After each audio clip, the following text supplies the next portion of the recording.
नमस्कार पशुपालक भाइयों, नमस्कार वेटनरी के स्टूडेंट्स और गाइस।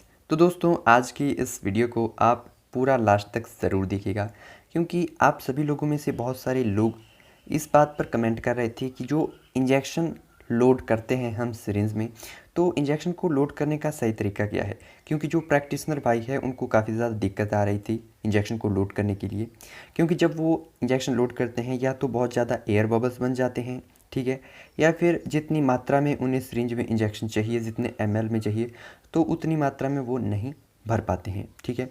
तो इसके रिगार्डिंग जितने भी आपके डाउट थे, तो आज की इस वीडियो को देखने के बाद सारे क्लियर हो जाएंगे, ठीक है।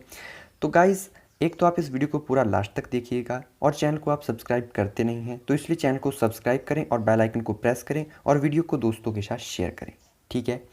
तो गाइज़, जैसे कि हम किसी भी तरह का कोई भी इंजेक्शन जब पशु को लगाते हैं, तो उससे पहले हमें थोड़ी सी कुछ एक बातें होती हैं जिन पर हमको ध्यान देना होता है, ठीक है।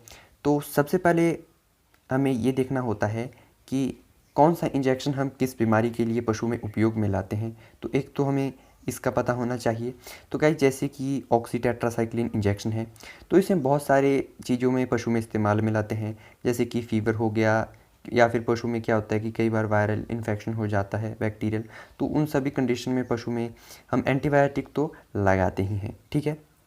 तो सबसे पहले आपको क्या करना है कि वायल लेनी है, और वायल में ये चेक करना है कि इंजेक्शन जो है, जो भी ये जो वायल में है, इसमें आपको ये चेक करना है कि जो भी इंजेक्शन आप लगाना चाहते हैं, जो कि पशु को लगना है, तो वही है या फिर कोई और वायल तो आप नहीं उठा के लेके आ गए हैं, तो ये चेक करना है। उसके बाद किस रूट से, यानी कि IM लगना है, IV लगना है, सबकट लगना है, तो ये आपको चेक करना है।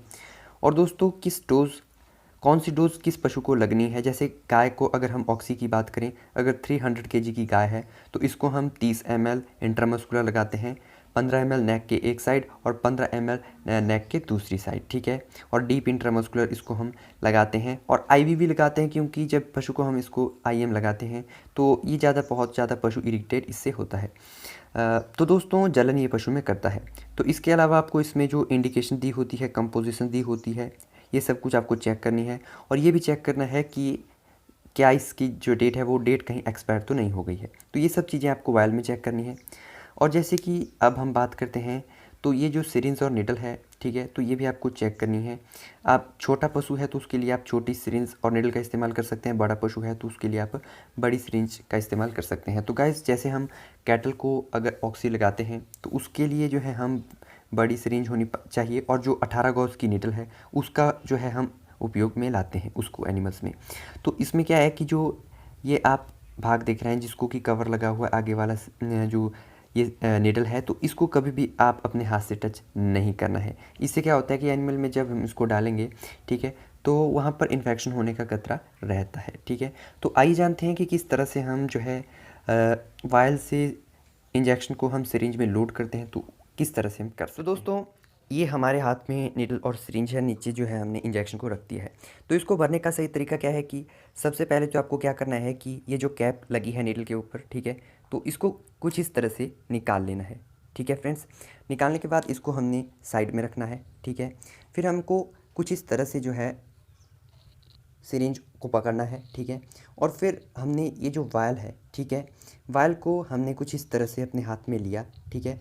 और हाथ में लेने के बाद हमने इसको इसके अंदर इस तरह से डालना है। को कुछ इस तरह से पकड़ना है, क्योंकि 15 ml क्वांटिटी हमें चाहिए, और इस तरह से हमें पकड़ना है, और फिर इस इंजेक्शन को यहाँ तक खींचना है नीचे, ठीक है। सिरिंज है वो पूरी तरह से 15 ml यहाँ पे इंजेक्शन आ चुका है, ठीक है। और फिर हमने क्या करना है कि जो वायल है इसको निकाल लेना है, ठीक है। तो इसको हम साइड में रख देते हैं। तो गाइस, यहाँ पे आप देख सकते हैं कि एक बबल जो है बन चुका है, ठीक है। तो बबल को जो है रिमूव करने के लिए हमें कुछ इस तरह से वायल को सीधा करना है, ठीक है। सीधा करने के बाद ये जो बबल है, ये जहाँ से इंजेक्शन बाहर निकलेगा नीडल के द्वारा, वहाँ पे आ जाता है। तो हमको क्या करना है कि सिरिंज को आपको कुछ इस तरह से सीधे रखना है, और थोड़ा सा ये जो इंजेक्शन है इसको हमें बाहर निकालना है इस तरह से, ठीक है। तो दोस्तों, अगर अब आप वायल में देखेंगे तो एक भी एयर बबल आपको देखने को नहीं मिलेगा।